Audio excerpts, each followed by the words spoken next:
there's a Media Foundation for West Africa event that's happening on agriculture. We go there now for the live updates. But to officially welcome us to this event, I am happy to introduce to you the program director for the MFWA's Media for Democracy and Good Governance program to speak and welcome us on behalf of our executive director, Suleimana Brahima. Shall we, with a thunderous applause, welcome Abigail. Fortuna, Toyota Fortuna GN 284320. Kindly see us outside. Thank you. All right, thank you very much. Good morning once again to everyone.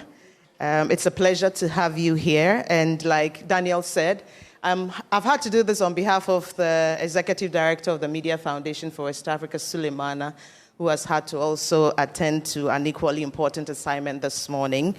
And so, on his behalf, and of course the entire team at the Media Foundation, would like to welcome all of you to this important conversation that we are having this morning, themed The Media and Food Safety, Enhancing Public Awareness on Agrochemical Use in Ghana. I think that this morning's gathering is about a growing national concern, one about the increasing use and in some cases the misuse of agrochemicals in our food production systems and the implications that these have on our health. Across the country today, Ghanaians are increasingly becoming anxious about what ends up on our plates. Vegetables grown with unsafe pesticide residues, grains preserved with harmful chemicals, and fruits artificially ripened with dangerous substances.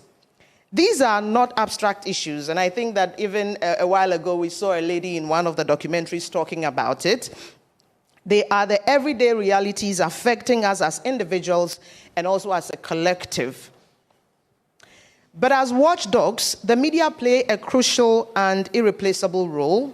The stories journalists investigate, the questions we ask, the clarity we bring to issues, and the voices we amplify help shape public perception and guide national action.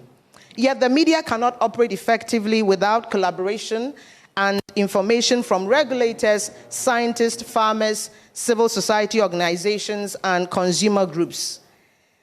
Today's forum creates the space for us to have this important conversation. So as you can see on the agenda, for instance, we have lined up a number of different experts across media, across people who are actually working in areas of food safety. We also have Manye here with us. You know, we want to hear from the market women as well, what some of those motivations are in ripen the fruits even before we get to buy them. So it's an important conversation that we would encourage everyone to participate in, because our goal this morning is quite simple. It is to enhance public awareness, strengthen cooperation, and encourage evidence-based reporting that empowers citizens to demand safer foods throughout the food production value chain.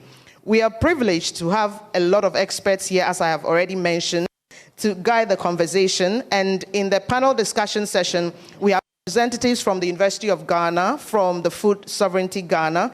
We also have, as I mentioned earlier, the Greater Accra Markets Association. We have the Food and Drugs Authority, and of course, a seasoned journalist from the Ghana Broadcasting Corporation will join us to share perspectives. And we hope that these perspectives would really also deepen our understanding on the challenges and opportunities in fostering a safer and more transparent food ecosystem in the country.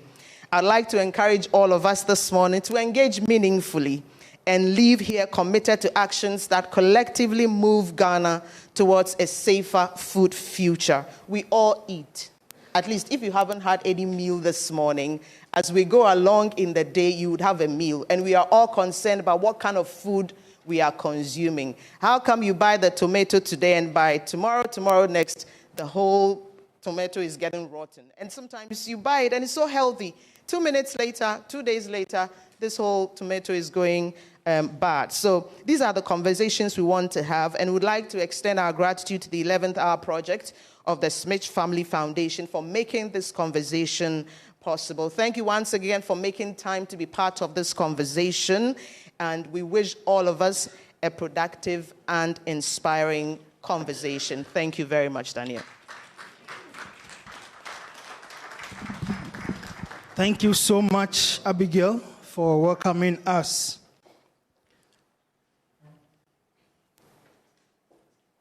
We would transition to the screening of the documentary.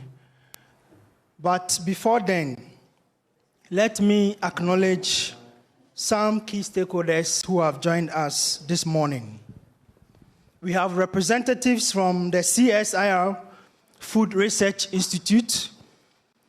We have Kabi here in present. We have the Ghana Academy of Nutrition and Diabetics. The University of Ghana is here, same as Valley View University. GIBA is also represented. Farm Radio International is here. CSIR Water Research Institute is also present. We have in our midst Peanut Farmers Association of Ghana. Arocha Ghana, thank you for coming.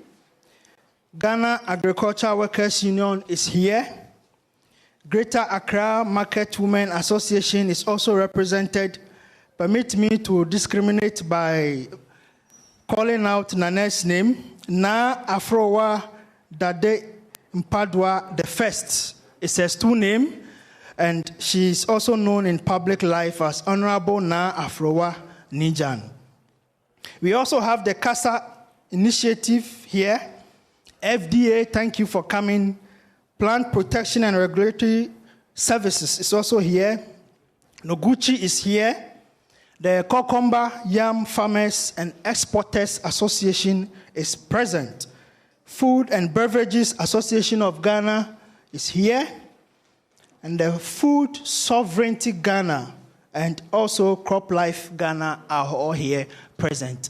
You are not excited to have such a rich gathering. Please show me some form of excitement. Thank you all for coming. And let me remind you that we are live on the Joy News platforms, on TV and online. We invite you one more time to join the online conversation.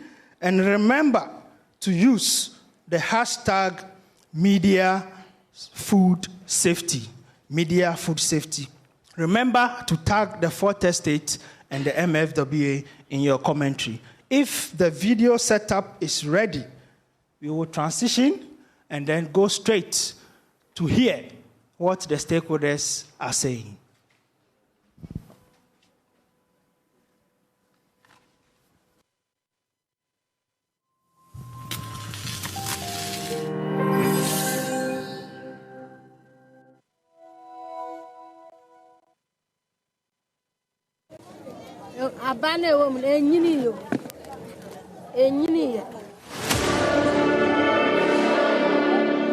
A dangerous menace is causing damage on the quiet.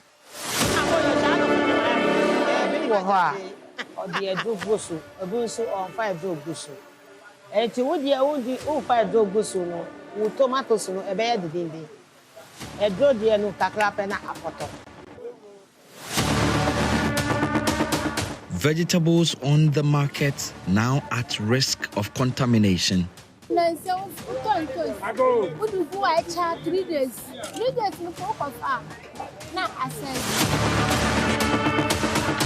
We face problems with pests that actually destroy our crops and other stuff.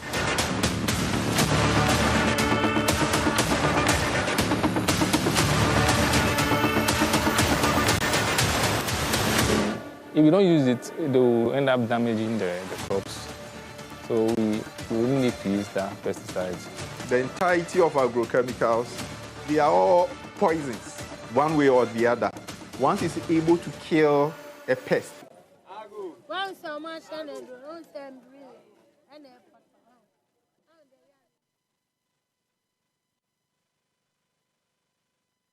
I am on a recently harvested tomato field, and in my hand is a chemical called Ethimax 480 SL. Now, this chemical is one that is ideally supposed to be used on fruits like pineapples, bananas, etc. to help in their ripening.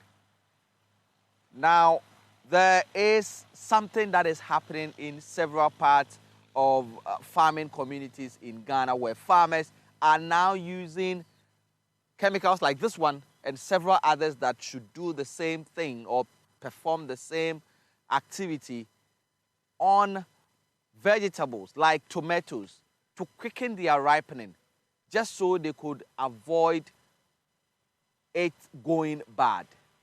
In this story, I would be telling you why this is happening and what that means for you as a tomato consumer. It's a Friday in Kase, a busy town in the greater Accra region. This enclave is one of the biggest growing areas for vegetables like tomatoes and pepper. It's a market day and people have come from far and near to buy and sell. Kase's market.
Say, oh, don't want 1,000 on to 1,000 because of who near Proca cried.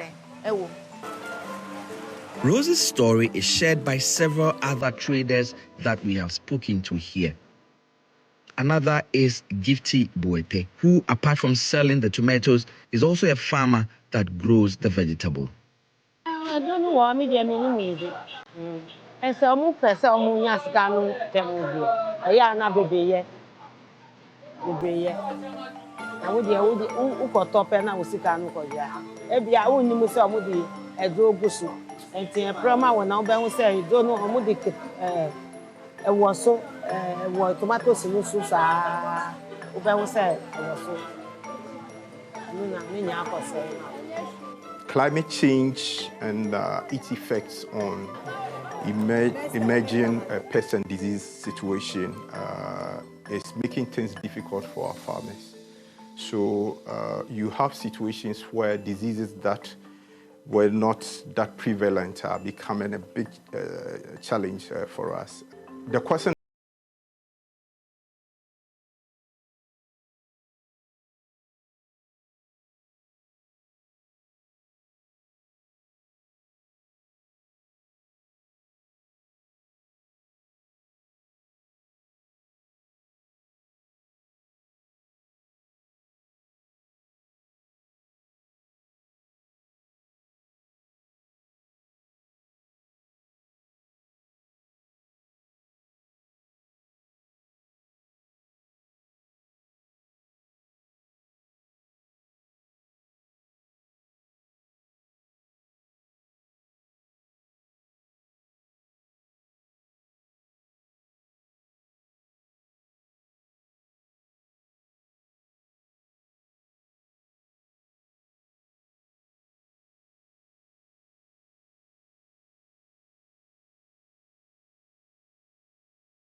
pesticide, every season with its own problems that come with it. Like this year, like this, we have some caterpillars, and then if you don't use it, they will end up damaging the.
Pẹ̀lú ehun na bro na inside ni nyina. Enyini ye na almost play. Boy can because ye toss ye tuaka. The bus na abesem. There is an ensu ye sika ye de aka na boy can. Me who say sana ye pro no me dwen say koye ye nso a. Ebe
the market women, and the farmers who have all been counting their losses tell me what they think the government can and should do to help address the problem.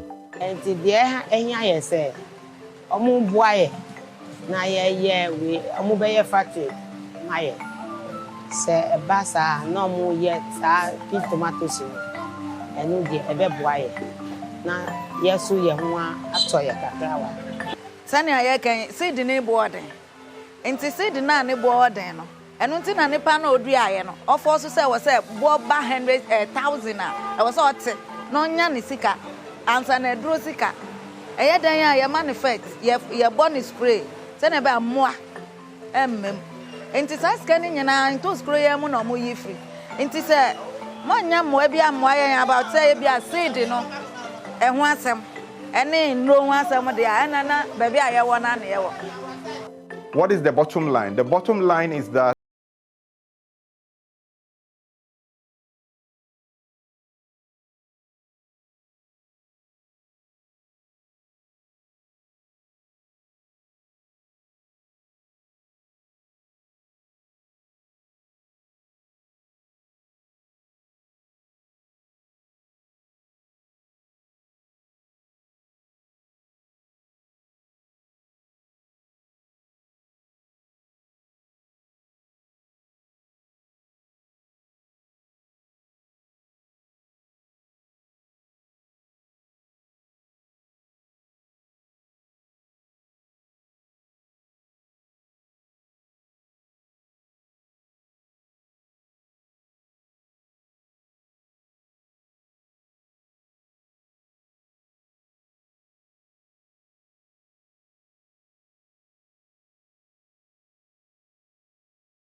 is not only happening with tomatoes. On this journey, we have been told about pesticide abuse on garden eggs, pepper, and even fruits like banana, pineapples, among others.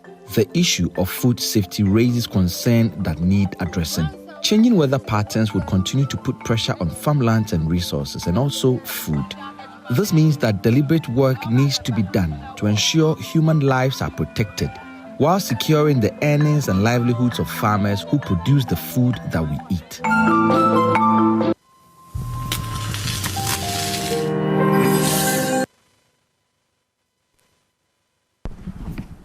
I was expecting an applause for the Fourth Estate team for putting this together. So we say Fourth Estate, the team is here. Then you respond.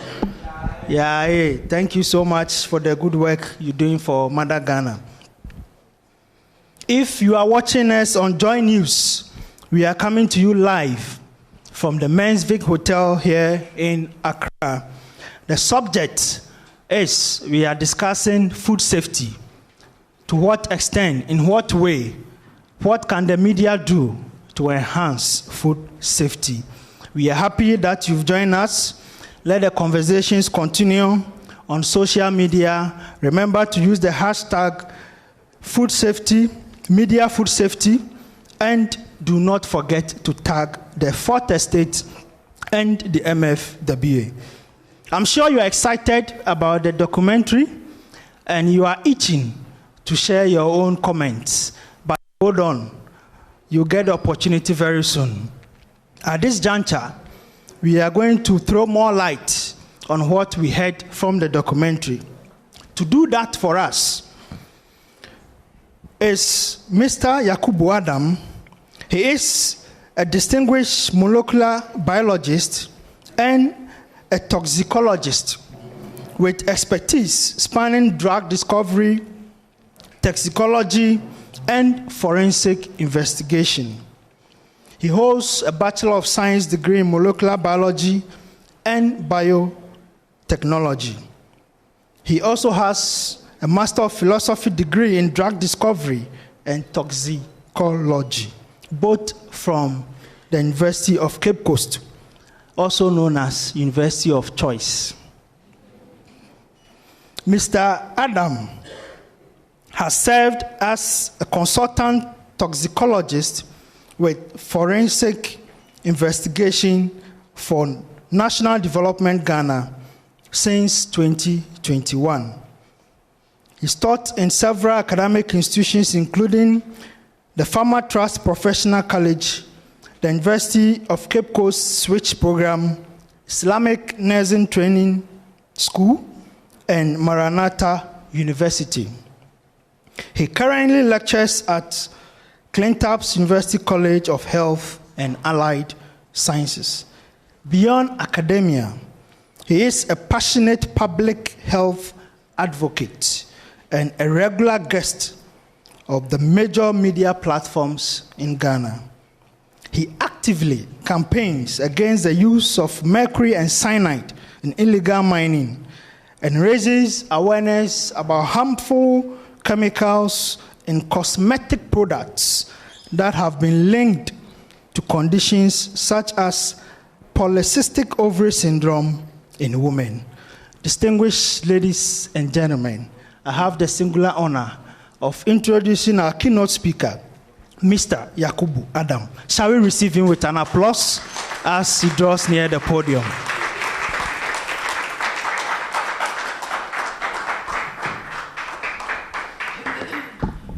Thank you very much. And it's also an honor being here to actually throw more light on whatever we've seen. Once again, good morning, everyone, and welcome. Now, I believe by now we all believe that we are all working experiments. We are just waiting for the outcome because day in, day out, we have been exposed to chemicals. So we are just waiting for the outcome. And recently, we've seen a surge in a whole lot of non-communicable disease, which can be associated with the exposures.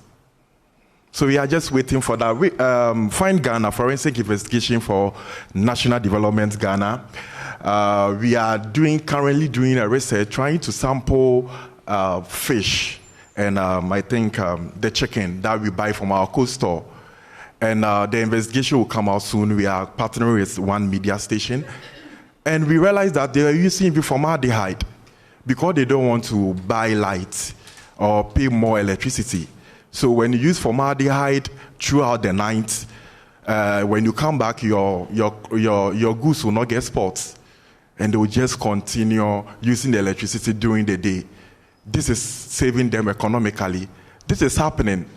And I believe on the timeline, around 1 p.m., we will be going in for lunch. And most of us will be taking a chicken.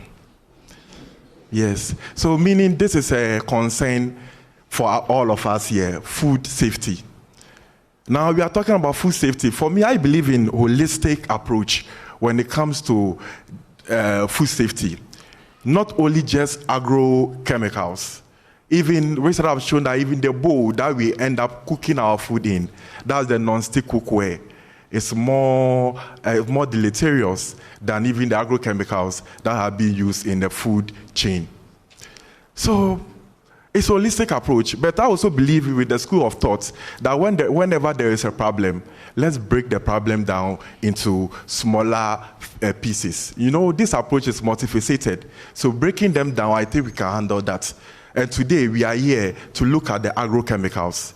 Now, agrochemicals come from the word agricultural chemical. So any chemical that is used in the process of we having the food on our table, meaning from farming to storage, to harvesting, cultivation, storage, and everything, the chemicals that are being used is what we normally call the agrochemicals.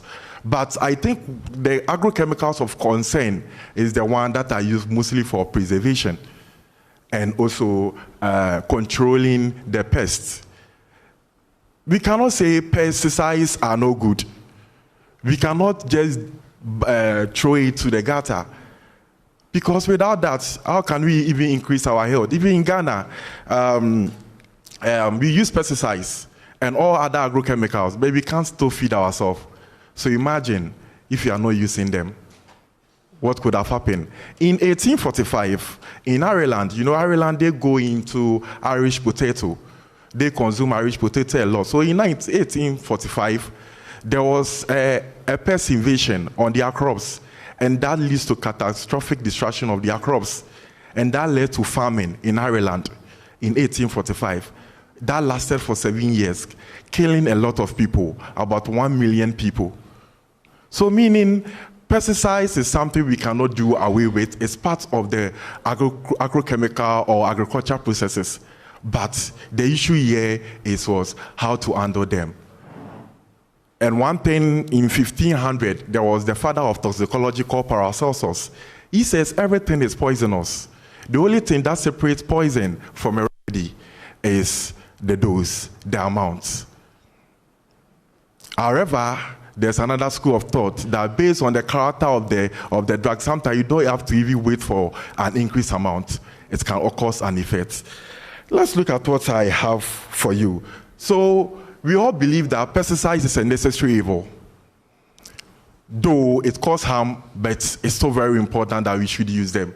So if it has become a necessary evil, then what measures are we putting in place in order to prevent or reduce human exposure?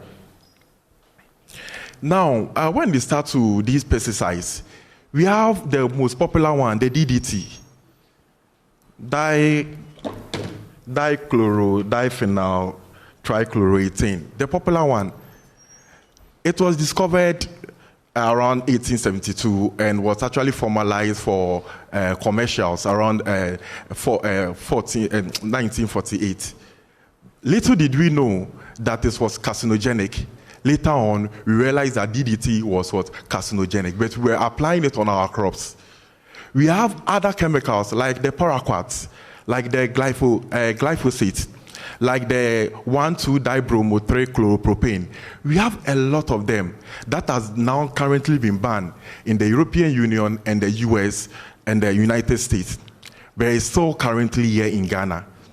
When I was coming, I tried to check from the EPA register, and I realized that as of 2023, we have about 1,038 agrochemicals being certified by them, and about 32 being banned. And out of the 1,038, we have chemicals that has been banned in other countries. I'm not saying that because it has been banned in other countries, EPA must also ban it. Because remember, when it comes to this regulatory agency, they are autonomous, even though they are part of international agencies, but you can still have the right to make your own decisions. But we are proponents of agrochemicals. Some people will say, oh, it's nothing. We can still use them. Remember, when DDT was discovered, we said it was good. People were using them, even controlling malaria and everything, because it can have the ability to control or kill mosquito. But little did you know that it's carcinogenic. Currently, the pesticide we are using, we might not know the impact that it's going to have on us.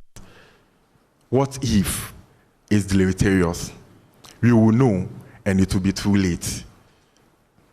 So we shouldn't wait for that. And there's a principle in environmental management called the precautionary principle. Sometimes we don't need scientific evidence to tell us that this is harmful before we take action. So far as most of the agrochemicals has not been scientifically proven to be deleterious, does not mean that it's not deleterious. We have to take the precaution now. What if it is deleterious? The harm that is going to cause is what? Irreversible. And that time, I repeat again, it will be too late.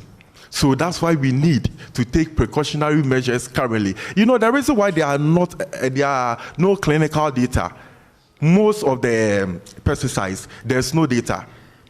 The reason why there are no clinical data is because it's unethical for me to use the MC. That, okay, I want to see the effect of agbamectin on you, so start consuming agbamectin. It doesn't work that way. So mostly we use animals to do that. And animal studies too, because of different physiology and everything, cannot be used to be extrapolate that of human data. However, it gives us an idea, because since we are mammals and they are also mammals, we share certain characteristics. But so far as we don't have data, it doesn't mean we shouldn't take precautions, because I know we are going to have a panel discussion. and others will be arguing for the fact that pesticides are good because there is no clinical data to say otherwise. But let's think about these other chemicals that were discovered in the early 1900s, and by the 1980s, it was banned. What happened? It took 70 years for them to know. For me, I may not know because I'm not even 32. So I will not know, and this effect may be more deleterious. Now, how can we control this? I'm giving 20 minutes. So I don't want to go beyond that. But before that, now agrochemicals is not the only thing that is contaminating our food chain. Now we have galamsey, which I've been an advocate against galamsey for the past 3 years. My focus was on the health implication on galamsey. Now we are consuming mercury. Now we are consuming lead. All these things, mostly not. Some people are saying that when you take the mercury, and because it's very expensive, they make sure that it does not get evaporated or anything. But remember, the more you dig into the earth crust, the more you are exposed to naturally occurring mercury or naturally occurring heavy metals. So this heavy metal we are talking about, mostly is not coming from whatever they use in catching the good from its ore. But it's actually the digging. So we shouldn't just deviate our mind that our mercury no boarding, so mostly they don't use that. Now our food, we'll be having heavy metals. This same food, agrochemicals. From there, after cultivating the food and cooking them, we cook them in non-stick cookware, another exposure. From there, you go and buy chicken, formaldehyde. You put them together. Now you eat. That becomes what? Cocktail of chemicals. But what this undidi. But what should we do? Now we can blame the regulatory agency, the EPA, Ghana Standard Authority, or whoever is involved. But remember, how would FDA or EPA regulate the market women that went in for the banana and try to ripen it? They will not follow you to your rooms.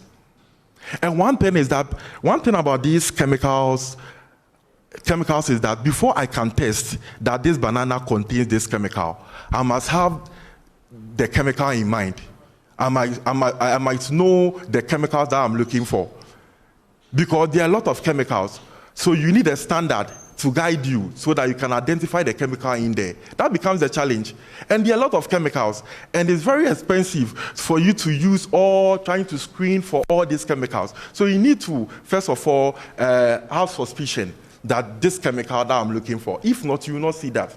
And look at the number of chemicals we have currently in this country. That has been approved by the FDA.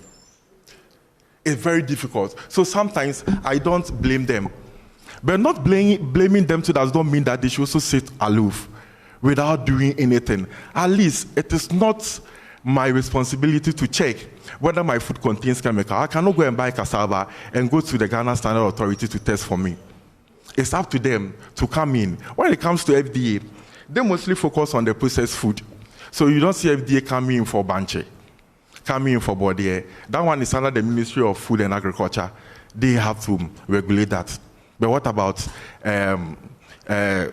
they focus on the processed food. So what about the raw food? So it's high time we sit down as a country and have holistic measure when it comes to controlling of chemicals or pesticides that we are exposed to. Now the FDA, I don't know why I'm saying FDA, EPA. Now the EPA, they have a lot of regulations. But it's about the enforcement. Last time I was speaking on one media station, they were talking about personnel. Our government should now focus or put more attention there.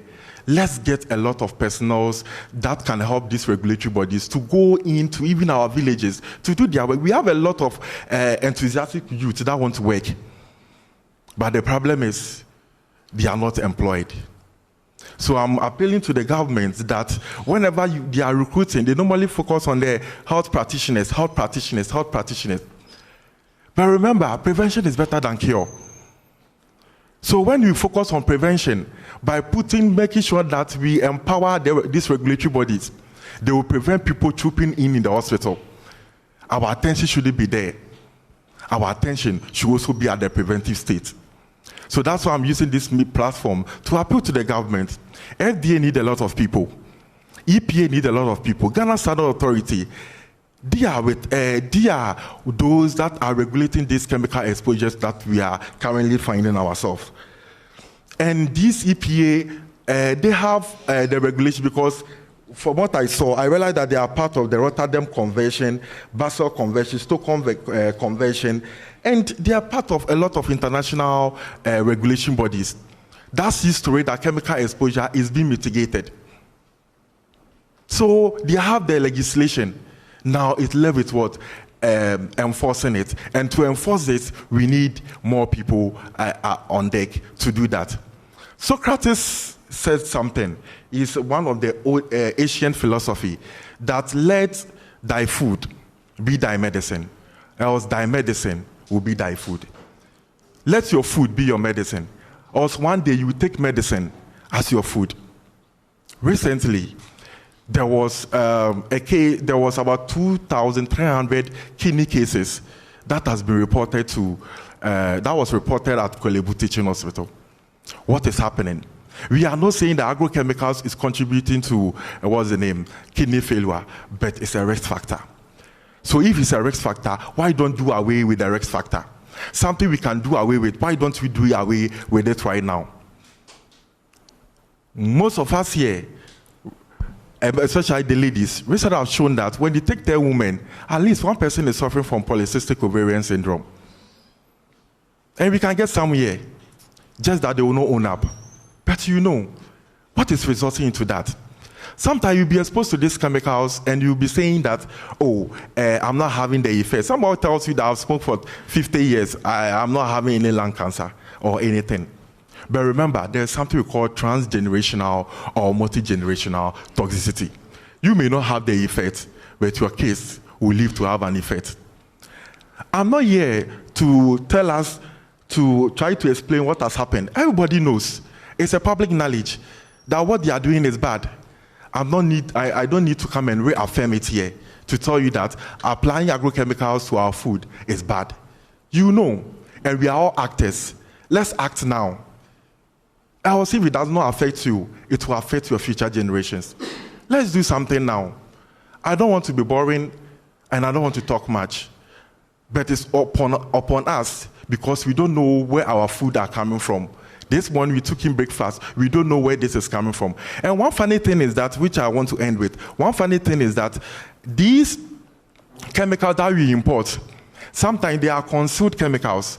So you see the chemical coming this way, and you see the ingredients. Sometimes they remove certain ingredients out. And it's allowed by the US law. In 2016, we have something called the Defense Trade Secrets Act that was passed by Parliament in US to prevent them from revealing certain chemicals, to prevent manufacturers from revealing certain chemicals that they are using in their product, just to prevent people from copying them or something. They do that, and even in Ghana, when you take the EP Act, the Environmental Protection Act 1124, the new one, when you go to part 2, that talks about pesticides control and management. It also has been outlined that even in Ghana, when you manufacture any chemical to sell or do anything, you can conceal certain chemicals not to be known to the public. So sometimes you'll be applying certain things on your crops, but you may not know what you are applying on it. And one thing is that when this chemical also gets into our soil, it can be biotransformed. This organism or microorganism found in the soil can convert it into another form that may be more toxic to us. So sometimes the pesticide may not be toxic on its own, but because of their transformation by the microbial organisms found in the soil, it will end up changing into another form. And you know, or if sometimes it does not change, it ends up killing this microorganism. And this microorganism makes sure that we have a lot of carbon in our soil. And this carbon is necessary for our food production, because we all know glucose chemical formula contains carbon. So carbon is also a more important element that must be considered when it comes to crop growing. So these are the various effects. For the health effects, we know paraquat, that is still currently not banned in Ghana. Paraquat can lead to fibrosis, that is of the liver. And it can lead to Parkinson's disease. But I don't know, maybe EPA is here. They will tell us more. And the law was even saying, was very clear, that EPA must revise their register every 6 months. But for the past 2 years, they are yet to revise. So, like, you can explain, Taya, this country, that's the problem. And it may not be their fault. But so basically, that's where I'll end. We have a lot to talk about. I'll be around and I'll take more questions if anything. Thank you very much.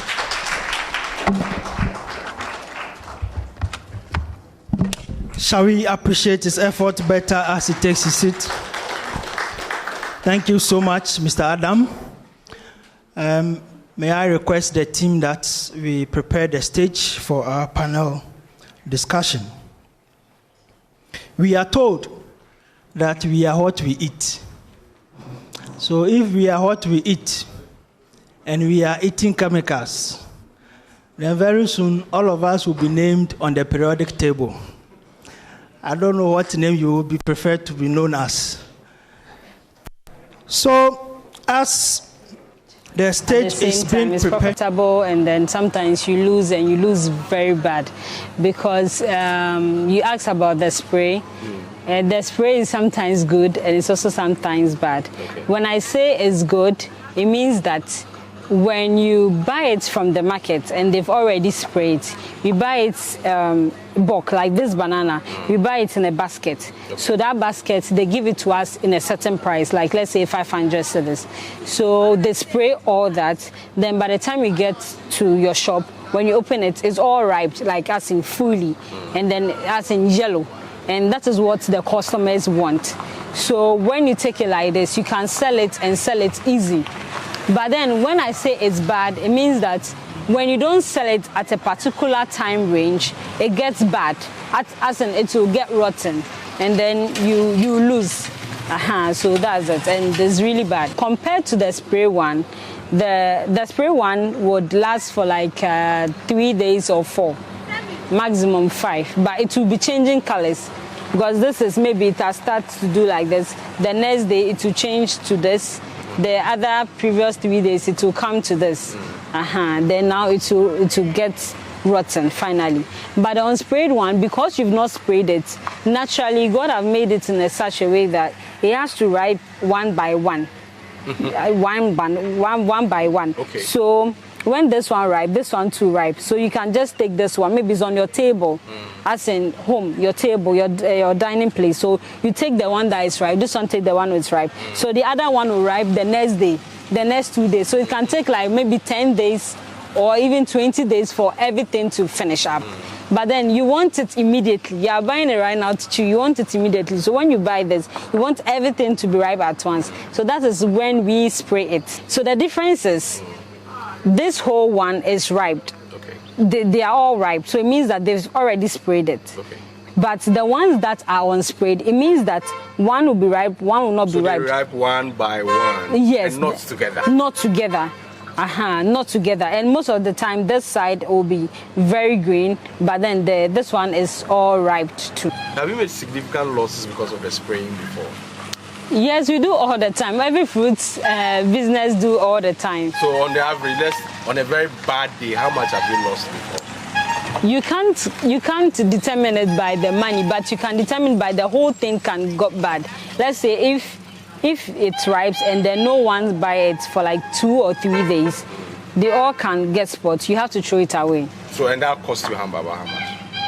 Oh, if let's say you bought this whole banana, like a basket, like 500 cedis, and you're able to sell like 100 cedis, that means 400 cedis is gone. But if you are lucky and you're in a good place that there's farmers and other places come to buy the rotten ones from you, that one is also good. What do they use that for? Some use it for fertilizer and other stuffs. So that one is also good. They can give you some small money, not plenty, but small. Yeah. But do you have an idea of what this spraying does to the human body? The idea, I learned there is no really bad effect. Yes, but just that it makes the fruit get ripe easily. That's it. So who said this? Where did you learn this from them, those that add it, yes. Oh, those who add yes. in the market? Yes, you've already asked them. You asked them, and yes. you said that... It really not affect you, but what affects them is that those that they do it, maybe your hands, if you use your raw hands to spring it makes your hand get bad, like get hurt. So you have to wear gloves and those things. So imagine if that is spraying. You're spraying this on using, it affects your hand, right? When you are spraying. Yes, like immediately. Yeah, it affects your hand. But when it is on it like this, I touch it, nothing will do to you. So imagine the residue is in the food, and then you consume it. Imagine what it does to your body. They said no, it wouldn't. But the fresh, because you are putting it, you are missing it fresh. That's what it happens. But do you believe that it does nothing to a human body? I believe because the way, like you said, the way it affects your hands, and then you are eating it all the time. People actually buy it all the time, and then I've not seen somebody having a rotten, stomach before. So definitely, it doesn't really affect you. Okay. The mangoes too, it happens like that. You see this one? Sprayed? Yes, all of them. Like I said, if you don't spray it, it wouldn't go well. Do you understand? But it's one that's actually ripe on its own. So let's say. Well, this is a normal mango, isn't it? This is a normal mango. Yes. Has this been sprayed? Right now, I can't determine whether it's sprayed or not. But then, if you want all of them, because like I said, when you are going to buy the fruit, you buy it per basket. Do you understand? So they mix it up for you. Or maybe all is unripe. Okay. But you are come to sell it. You can't say you are waiting for 10 days before you sell them, because for the 10 days for this whole basket to be sold out, it means that it has to be ripe one by one. Inside, like this one will get ripe, then you sell this one today for somebody. But the pressure on you. First female registrar of the University of Professional Studies, Accra. I was expecting an applause from you. She is also the host of GTV's popular talk show program, Talking Point. In fact, is the mother of all talk shows in Ghana. I have the privilege of introducing Professor Koyo Enimwright to lead us and introduce her panel. Please welcome her as she comes. Thank you very much, Prof. Good morning, everyone. I hope you are well. I know I'm not looking forward to lunch as much as I was earlier on. I mean, my appetite is gone, but welcome to all of you. We're going to have a very robust discussion and hopefully interesting and interactive one. So I hope you listen carefully and you join in when we have Q&A so that we can actually go home with something that we can share with our friends and loved ones on how we can make this issue one that is more prevalent in the conversation publicly and have some recommendations going forward. So I'd like to introduce our panelists. Edwin Bafo, who is the Communications Director of Food Sovereignty Ghana. If you're here, please join us. We also have a representative from the Food and Drugs Administration. If you are here, as you come, if you could tell me your name, and so we can... Your name, please? I am Maureen Lati. Welcome. And we also have Honorable Messina Afrowa Nijan. She's the president of the Greater Accra Markets Association. Thank you. Dr. Kwame Sapong Apia, he's a crop scientist with the University of Ghana. And media stakeholder Joyce Jechi, journalist with the Ghana Broadcasting Corporation. Welcome. Jechi. Okay, great. So before we begin, maybe each of you could give a very brief, no more than 1 minute, opening remark on what your perspectives are on what we've heard so far, and specifically on food safety, and agrochemical use. So if I could start with you, Joyce. Thank you. Thank you. Good morning to everyone. Joyce Jachi is my name, and from Ghana Broadcasting Corporation, the radio division and head of the environment desk. We all heard this morning, everyone by the close of day might have had something in their stomach in the form of food, be it vegetables, grains or cereals. But in Ghana today, the food that we eat carries risk that many cannot see. Pesticides on vegetables, residues on all sorts of foods that we have. Not long ago, there was this Sudan 4 chemical in palm oil.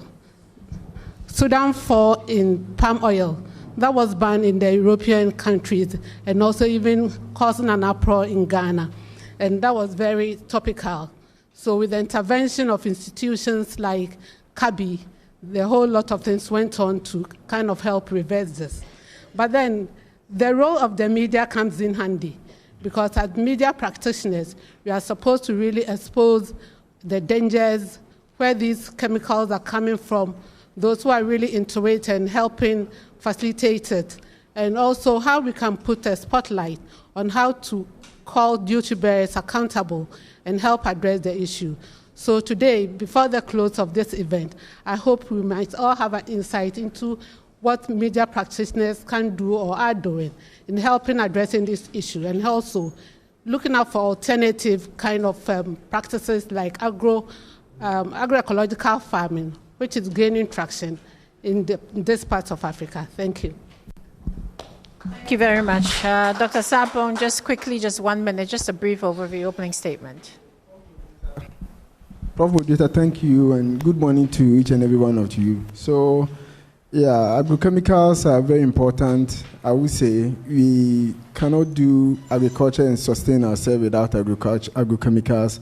However, the issue has to do with use and then misuse, and then there's a thin line between this, because for the farmer, he thinks he's using to get optimum benefit.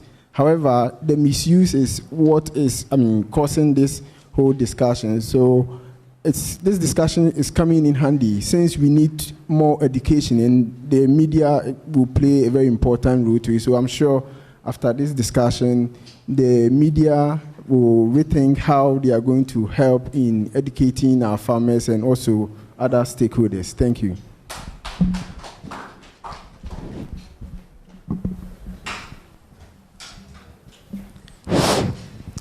Good morning. Thank you very much for this opportunity. I'm a market woman, and I'm always in the market. And I think it is a big privilege for the media to take this food safety up seriously. Because unfortunately, because we are in the market and we are the last to the consumer, anything which is bad in food safety is placed on our shoulders. Although we don't have idea of how the preservation, how the spraying is done, all we know that we go buy items or food items that we think will be a good market for us. But unfortunately, everything falls on our shoulders. Now, there's one problem we do have.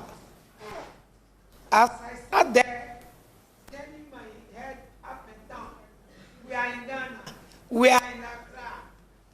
But unfortunately, if I go back there, they ask me, Manye, me not care. All that I will say is, Ayewa, Ayepi. Please, let your education, let your sensitization get to the important people in the market. Use languages they will understand, and languages they can use to express themselves.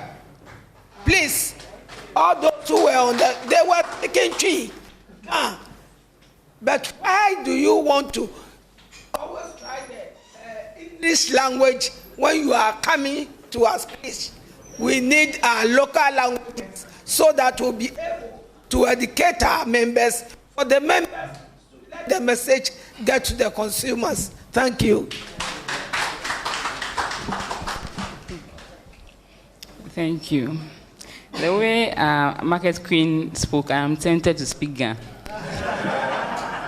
So, when it comes to food safety, FDA finds itself in a very critical role when it has to do with Sudan dyes in palm oil, or formalin in fish or chicken, or pesticide residues in food products. It's all FDA. So today we are focusing on agrochemicals, so pesticide residues. So with the FDA, we screen products that come for registration. Somebody mentioned that FDA focuses on packaged processed products more. Yes, that was our mandate from the beginning, but somewhere along the line we had to embrace the agro-produce. So we've been working with, we've been working with the local governments when it comes to regulation of agro-products. Yes, so we screen the processed products that come for registration, and we've also teamed up with other agencies to do a periodic service on the agro-produce, so picking samples and screening them for pesticide residues. So these are all up to. Thank you. When it comes to agro, thank you.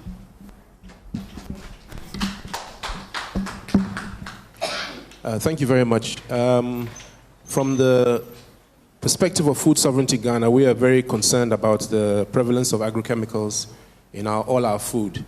We believe that the effect on the health and the environment is very concerning, that the residual cost to the nation of continuing to pursue this direction of agrochemical farming is going to eventually cost us more than we see in the destruction of the environment, in the destruction of health, in an increased health budget for the Ministry of Health.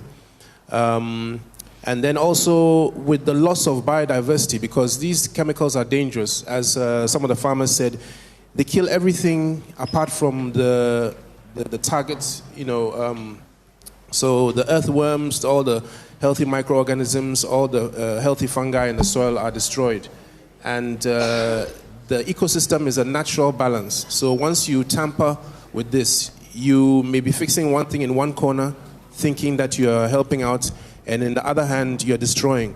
It's ironic that in Ghana, the reference to these chemicals, they call it condemn. You go to the rural area, you see someone going to spray, he says he's going to condemn. It's ironic that the meaning of the word condemn says a lot about what we're doing to the earth and our bodies. So we're very concerned. Thank you. Thank you very much. If I could ask those in the back to kindly keep their voices down. Thank you. So, Dr. Sabong, if I can ask you, what are the common agrochemicals that are misused in Ghana, and what risks do they pose? From a scientific perspective, if you can. Yeah, Prof. Moderator, thank you. So, just as I said in my initial remarks, the farmers are interested in enhancing the productivity that they have. And then without these agrochemicals, they are meant to protect them from insects and then other pests. So the farmers, obviously, they have to apply some of these agrochemicals. And then, so in Ghana, just like many other countries, these agrochemicals, they come in different groups. So we have the insecticides, those are for the insect pests, and then we have the herbicides. Usually people don't consider the herbicides as part of the agrochemical. They are also part of it. And then we have the fungicides. So usually the herbicides keeps increasing, obviously because of the declining labor in agriculture. So the labor is declining, and then also the cost of labor in agriculture is increasing. So if you talk to the farmers, what they do say is that, well, labor is increasing. What they call the by day is increasing. So what do I have to do? I have to spray the herbicide. So the weedicides and then the herbicides are among the agrochemicals that are being misused. And then I usually put this misuse in different categories. So one category that I think is that the misuse in terms of the farmers applying the agrochemicals or the pesticides against the recommended rate. So if you look at the glyphosate, for instance, that's the most widely used herbicide we have in Ghana. The recommended rate is usually around the 0.5 to 3 liters per hectare. But then if you go to the field and then per the studies that have been published, we are doing in excess of 0.5 to 2.7, and then sometimes in around 5 liters per hectare. And I'm glad they showed in the documentary, they showed a video that somebody was applying some of these agrochemicals. So the misuse, first it comes in the farmers applying in excess of the recommended rate, and then also another misuse has to do with the farmers using the PPEs. So for instance, those in the medical field, before you even operate or before you even touch on the patient, you are supposed to protect yourself and other kind of thing. But then if you look at least 2 people, spraying on the field, and then none of them had any of the PPEs. And this is the case of most, for instance, the current data suggests that when they did the research, only 10% of the farmers said they use PPEs. And then they're using PPEs, it's not even the complete one. So, for instance, if you are spraying, you are supposed to cover your nose, you are supposed to wear goggles, you are supposed to wear hand gloves, you are supposed to wear an overall. So usually those who, apply this, wear these PPEs are those in the large scale, like Golden Exotic, they do that. But then those in our small scale farmers, they don't do that. So misuse had to do with the farmers not waiting for the recommended period before harvesting. So just as Yakubu said in his remarks, every agrochemical that we have, especially the pesticide, they have waiting period that you are supposed to wait before you harvest the produce.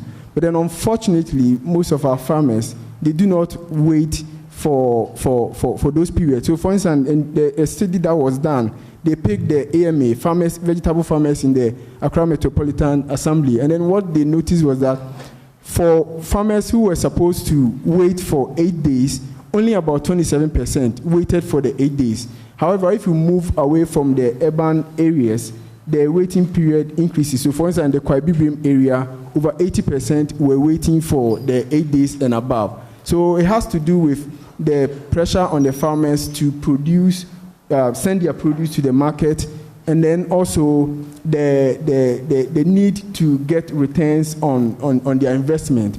So the misuse comes in multiple fold. First, the recommended rate, which is the most serious one, and then the agrochemicals that are being farmers that are applying it without using the PPEs, and then another dangerous trend is where farmers are mixing the agrochemicals. These pesticides, they all have different mode of action. So if you take the chlorpyrifos, they have different mode of action. Either they are affecting the nervous system or different things. So then these farmers, they are trying to say that one time when we interviewed some of the farmers, they said that, okay, there's, I don't want to mention the names of I don't want any issue for that. So when they said that this particular insecticide that we applied last year was working well, and then we applied this one also, and it's doing well. So why not combine the two insecticide and then apply it? And then they are doing that. So that is also another form of misuse, if I must put it that way. Thank you. Thank you. It's interesting that we heard from the guest speaker about food being our medicine or medicine being our food, and some of the analogies that are going on and how medicine is being mixed, even in the human body, what it causes and what it also does to our food. But Mr. Bafo, so we've heard a lot about the fact that this issue is very prevalent, but we want to get a sense or an idea of just how widespread it is, and not just that, but what systemic factors, regulatory, policy, market factors, what is driving this? Thank you. Research shows that about between 60 and 80% of all farmers in Ghana use agrochemicals, which is extremely, extremely high. So it's a systematic problem, because from a policy level, unfortunately, I think our policymakers think that you can only grow food by using agrochemicals, because our ancestors never used agrochemicals to grow food. In fact, if you travel abroad, there's now a premium on food that is not grown with chemicals, what people call organic. But organic was the normal food that we used to grow. So about 70% of all farmers use these dangerous agrochemicals, and they all have these active ingredients, which many of them are carcinogenic, like everyone has said. So something like glyphosate, for instance, was in 2014 already put on the list of potential carcinogenic substances by the International, IARC, International Cancer Research Agency. The reason being, like I said, from a policy perspective, if at the top, what you do in your home, you couldn't do certain things in your home if your mother or your father didn't allow it. You couldn't do certain things in the dorm if the dorm prefect or the matron didn't allow it. So within a nation, if we set ourselves the priority that for future generations, for the need of maintaining the environment, for the need of keeping the biodiversity that we have, we must move away from these dangerous chemicals, as other countries who are so-called developed countries are doing. We could learn a lesson and start investing in agroecology and organic farming. These types of farming actually help the environment because they help to maintain the balance. You see, if an earthworm has a specific role that it plays in the soil, it makes holes in the soil, it aerates the soil, the funguses that grow in the soil, they all have their roles to play. So when you think you are tweaking one problem, you are messing up a whole balanced ecosystem, because there are all kinds of things that depend on the earthworm. And so it's a very serious problem in Ghana, and I think at a policy level, we must start seeing a greater emphasis from the Ministry of Agriculture to pursue what is organic farming. At the end of the day, organic farming and agroecology actually empowers farmers, because most of the inputs are found around the farm. The natural pesticides like neem, tobacco, garlic, pepper, these are found on the farm. The farmer doesn't have to invest in them. They don't come to Ghana by ship or by plane. So they are not affected by the dollar or Ukraine and Russia or whatever excuses we want to use for the fact that we don't want to focus on utilizing the land that we have. Unfortunately, we're destroying our rivers, but Ghana has one of the highest surface water to land ratios in the world as far as how much population we have and how many rivers we have. Some countries don't even have one river in their country. So given the amount of land, the amount of sunshine and rainfall, and the amount of rivers covering our land, we should be focusing on producing organic foods, which after we feed ourselves, we can export to countries who will pay us a premium. Which Ghanaian farmer wouldn't want to earn more money for their produce because another country is willing to pay more for it? And at the end of the day, like I said, this affects people's health. So now you have a greater prevalence of kidney disease, even child cancer, which didn't exist before. And it is primarily due to the way that we are producing. And at the end of the day, the soil is a living entity. So soil fertility, you can't replace it with anything. You can't bring magic seeds that will do well in a soil that can nurture life. And so I think from a policy perspective, we need to look at how are we importing all these chemicals by the container load. Thousands and thousands of containers come into this country. And then, like everyone has said, there's very little education about them. In fact, if you talk to senior past officials who worked in the Ministry of Agriculture, they'll tell you that when some of these chemicals first came to Ghana, they didn't even have warning labels. They came in sachets and packets that are not regular size.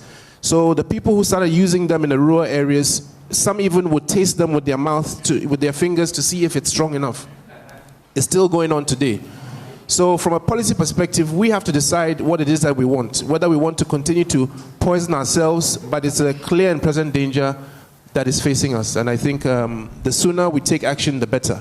And there's this perception that it's only agrochemicals that can produce food and farming. But the majority of the food on the planet is grown by smallholder farmers. So if we encourage smallholder farmers to do responsible farming, as they've known for millennia, I think we'll avoid a lot of these problems that are going to face us whether we like it or not. Thank you. Honorable Naf Afua, During the video, we heard a lot of the market women lamenting about the impact of this on their finances and how they are able to preserve what it is that they are trying to sell. In your opinion, what is happening with the traders, and is the fact that they are buying some of these products indirectly encouraging some of the things that we are seeing happening? Thank you very much. Presently, if you look at the whole issue of food safety, you see that the market traders are at disadvantage because we are losing a lot of our capital, a lot of our investment, a lot of our bank loans. You buy the goods which you are supposed to sell maybe within 3, 4, 5 days. And if you are not lucky, the next day, everything will be coming rotten. There is no area where you can keep the food safe. There is no place for storage. There is no proper place for, using the items for something which will be profitable later. So if you see that your goods are getting rotten, it means you have to sit down and pray for customers to come and buy, or other than that, you take your burden alone. Also, we are traders and we are in to make money. And our first step is our customers. So if you know and you are aware that the goods you are selling, some have got chemicals that are not favorable for the human body, and you are innocently buying them and selling them to your customers, what idea are you portraying? Do you want your customers to die? And the next time, who is coming to buy for you? So I'm sure if we get the correct training, we get the correct education, and we get contact with those who handle food, and the education is deep, I think a lot of these things can be reduced, because nobody wants to sell bad food to a customer for the customer not to come again. So we are listening to the education. We want a change. We want an improvement by at least getting places, if tomatoes is in abundant, whatness, it is sold very cheap for the farmers to lose their capital, for the traders to lose our capital. Have we made any proper arrangements where they can use these tomatoes, 14 tomatoes or other things which can be used later, so that they will not be forced to try as much as possible, whether good price or bad price, to just let the goods move? And also, one delicate issue, if we don't take care, and these goods are there and they are losing their value, I don't know, because those who sell bulk food are also waiting. Yes, I have to be frank. They are waiting for the bad ones to buy at a cheaper price. So we have to try as much as possible to make proper arrangements where we will not lie the goods to spoil for others to come and take and cook for us to eat. Because we all eat cooked food outside. So I think proper storage facility. When I traveled and where they are selling food stuff, they said cold room. It's not on the sun. It's a cold room, like where we are sitting. They display their goods, sell. When they finish, they leave it there. The room is cold. And the following day, they will come and the goods are there in good shape, and they will come and sell. Please, we need our factories, we need our cold stores, and we need more education. We like it. More education in the language we will understand. If it is in Accra, use the Accra. If it's in Kumasi, use the. We need languages we will understand, so that we will also be able to eat from our wealth. Not that this year tomatoes will be in abundance, you lose all your capital. Next year, the price will be higher, and those who have got small capital can take advantage and they will make money. Because it's not consistent. It will be up and down, up and down. Let's get proper arrangements so that we store the goods. You sometimes come to Mokola, and tomatoes will be running on the ground like river. Everything is spoiled. If there's proper arrangements, they can just keep these tomatoes. If you feel send it to the cold room. Tomorrow you will go and take it and sell. And please, our dear farmers, they are friends. They help us to get goods to sell. Please, we are begging them, if anything at all, and some women who may not understand the value of food safety ask you to put something you have been trained is not good on the goods for them to get it quicker. Please, they should also educate them. So it's not one-sided.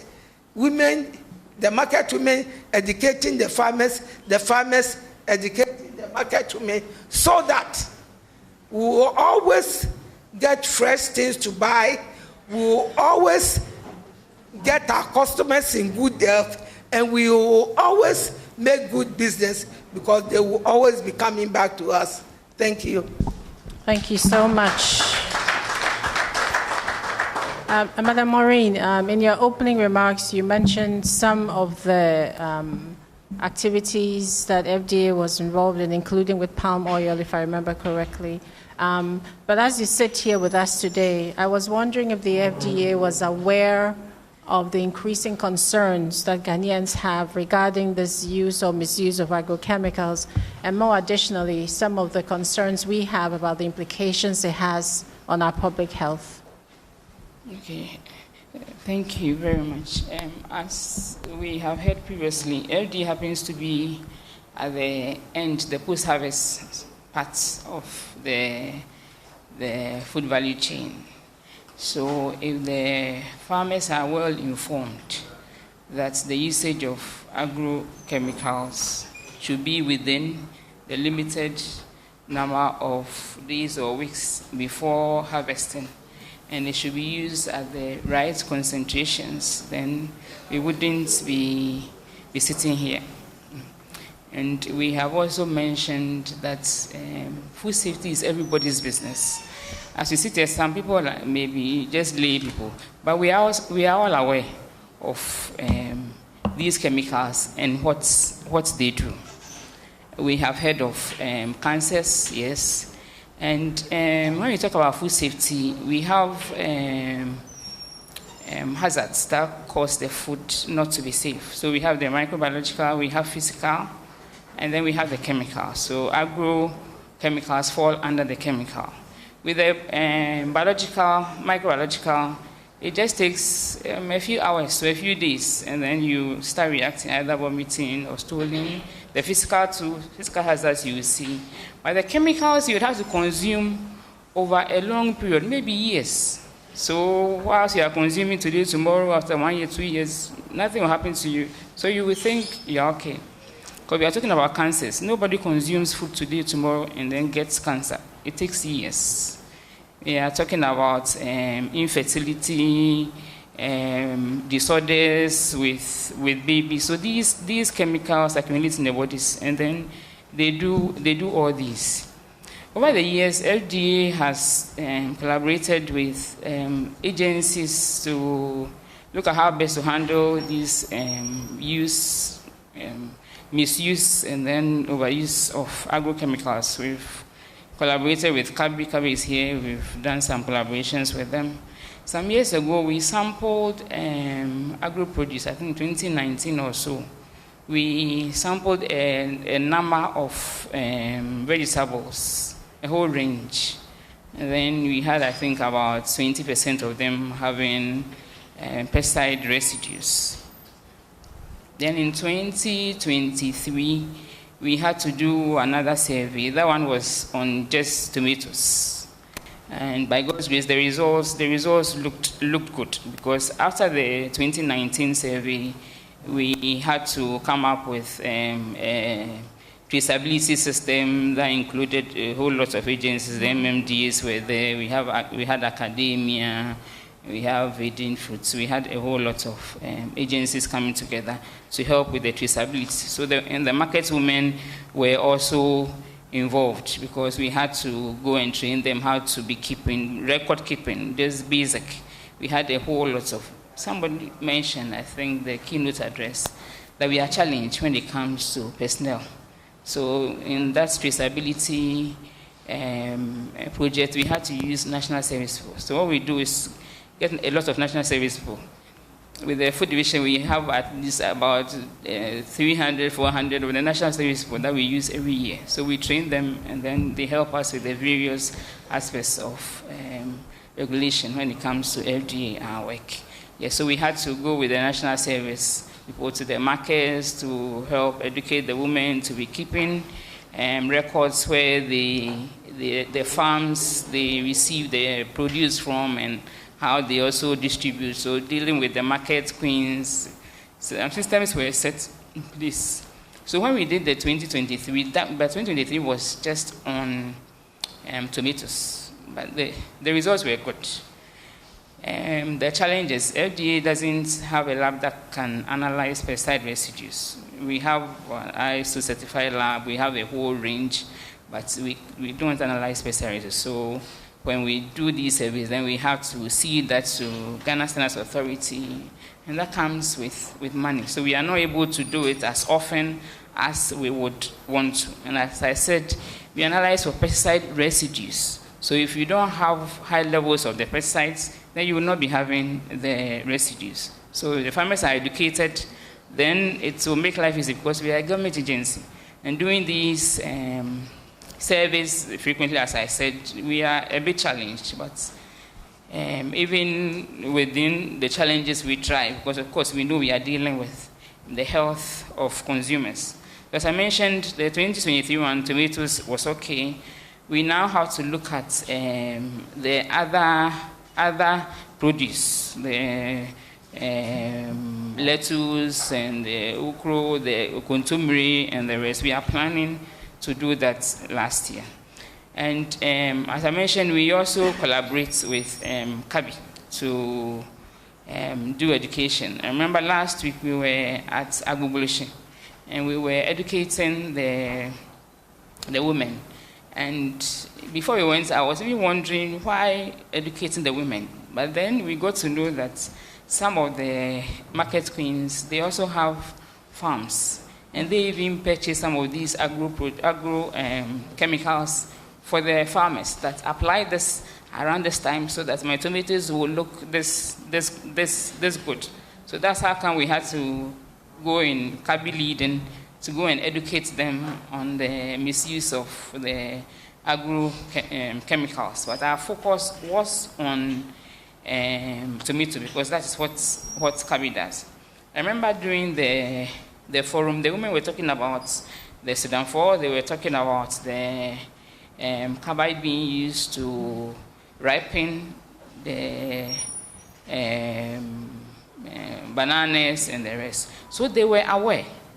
They were aware, because they were telling us that some of their colleagues do this, some of their colleagues do that. Yeah.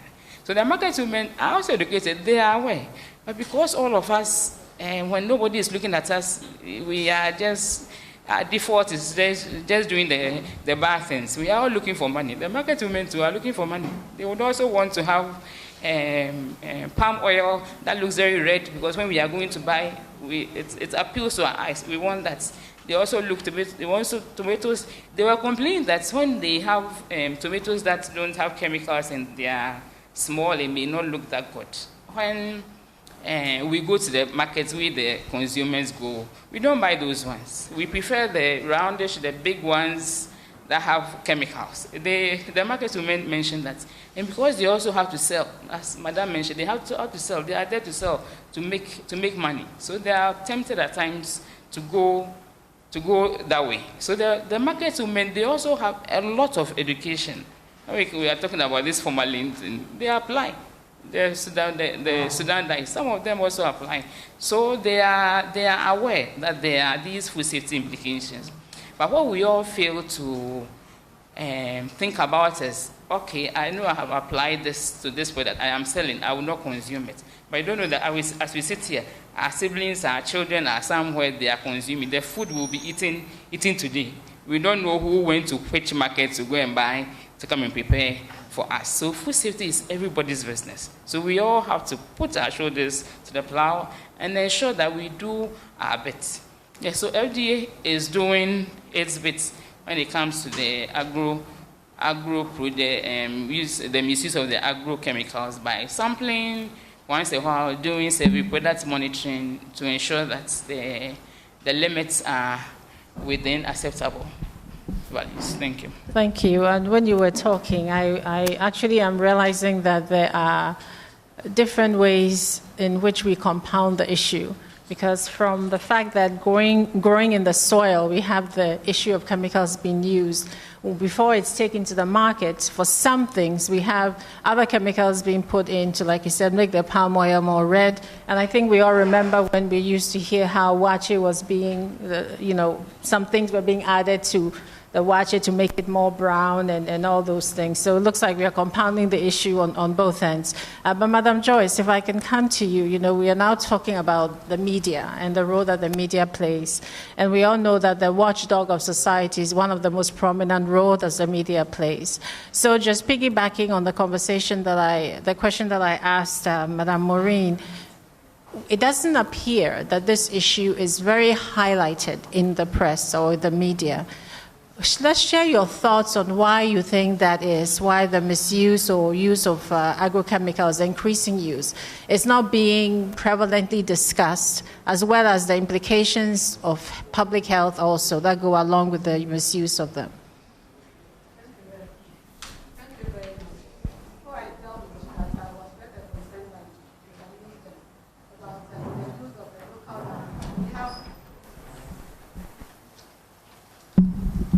The use of a local language that those of you in Ghana here can understand. GBC has Obonu radio. That does a lot of transmission. Everything is in Ghana. And work regarding sensitization on some of these issues. Yeah, to my question, the media has a role and a crucial role in that, in educating the public about the processes, the issues that are related to food safety and the chemicals that are applied. I think one of the reasons why it is not taking a prominent stage is the use of, we need investigative journalism, and that entails, or that comes with a lot of cost. So if, for instance, with education or some group of journalists really make it their beat to really understand what I mean, the agroecology or the effect of chemicals on food or on crops, they have to do an investigative work to unravel where all those banned chemicals are coming from, how they are stored, and how farmers are misapplying them. For instance, in collaboration with Farm Radio International, GBC's 16 radio stations are being used, and 1 hour per day. Every region has a day that they do a great education, and with this in partnership with Farm Radio International. So with that program, we have agric officers, they call researchers, and even bring on board farmers to share their experiences and what they do. For instance, I've been told, and it's on record, that the number of agric extension officers are dwindling, some leaving for greener pastures, and also in the course of COVID, so many things happened because of the prevention of one-on-one kind of interaction. So with the incoming or projection that there will be zoonotic diseases, this is going to cut down that one-on-one contact with farmers. So what is going to be important, or what it is important now, is the use of technology, and that is the media. And it comes in the form of, apart from just the radio, we can use phones, and that is what Farm Radio is doing very well regarding that. I had the opportunity to go to I think one of the rural communities within in Samwam. And at that time, that was when Kabi was really investigating the effect of the chemicals or whatever they found, and that led to the ban of vegetables on the EU market. And with the interaction that I had, some of the farmers told me that, even the chemicals that they spray, they weren't even aware. All they got to know that someone is using it and it works. So in an okra farm, a farmer is supposed not to apply a chemical some few hours or days before harvesting. But then they were doing it, and it was on okra. And it comes out, when it comes out, so nice without blemish. And that is what most of us buy because it appeals to the eye. So in doing this, we brought out the issue very clearly. And with GBC Radio, those are some of the things that we highlight a lot with our breakfast programs, which going forward from 1st December is now going to be Radio Ghana and not Unique FM. Also, the interest of individuals as journalists is also crucial in this. I got the opportunity to really be trained, and based on that, I've taken it upon myself to really lead in that advocacy. In doing this, we also have to bring on board or highlight the positives. That is the farmers who are really doing the right thing, and NGOs that are spearheading that. Was about 3 years ago, there's this women group in Supa, in northern part of the country, and they were being trained on how to use nature-based solutions in addressing shea butter and other farming activities that will enhance the livelihoods of these women. And through the activities, including the nature-based solutions and the agroecological practices, they won an Equity Award. And that's highlighted, and I think it came with an amount of $10,000 actually. And they got that prominence internationally. As a result of that, they'll be getting more investors coming to buy their share, and the livelihoods of these women will be improved. So when I got to know of this, I spoke with these farmers. Because of logistical reasons, I couldn't go there myself. So I made some of our correspondents really do the interview for me, which I did. And as a result of that, I used that story, a success story, to really apply for some exposure, which I won. So in doing this, I think the media kind of has a crucial role in promoting excellence work. As much as we can talk about the negatives, we should also project the good ones that are out there that are helping. For instance, there is a lady in Takrad whose name I've forgotten. It's into organic farming and agroecological practices. And she has lived in the US for a long time, but she decided to come back, to relocate. And she's doing so well that she sends her produce to malls. And those that don't meet those standards, she sends them to the local markets. So this is an indication that when we project agroecological practices, good food safety measures, it will go a long way to really change the effect that it's having on people. To the FDA, not long ago, I think in June, there was a ban on Tasty Tom, some batches of Tasty Tom. After the ban, I really went out there to find out whether they were still there. And most of the women had the tomato on their shelves. As to who is supposed to collect those batches, where they should send these to, who were just left out there, just not knowing what to do. So these are some of the things, the collection. When something is banned, whose job is it to really see to it that they are retrieved from the market. In elsewhere, developed countries, it can be traced, it can be tracked easily where the location, who and those who have it, and that is a traceability issue, so that we can trace and take all these things out of the shelves. Now that we are getting closer to the festive season, some of these imported stuff are all going to be, sometimes we hear it on our network that they are being relabeled, and how many people really take the time to relabel the expiry dates and all to really address some of these issues. So the media has a lot of role to play when it comes to addressing some of these issues. And we need collaboration from the CSOs, the scientific institutions, to really help us with funding so that we may step up our game in sensitization and in advocacy. Thank you. Thanks. So, Dr. Pierre, are there safer alternatives or best practices out there that farmers can adopt? And if yes, what are some of your recommendations on how we can use media platforms to get that information out there?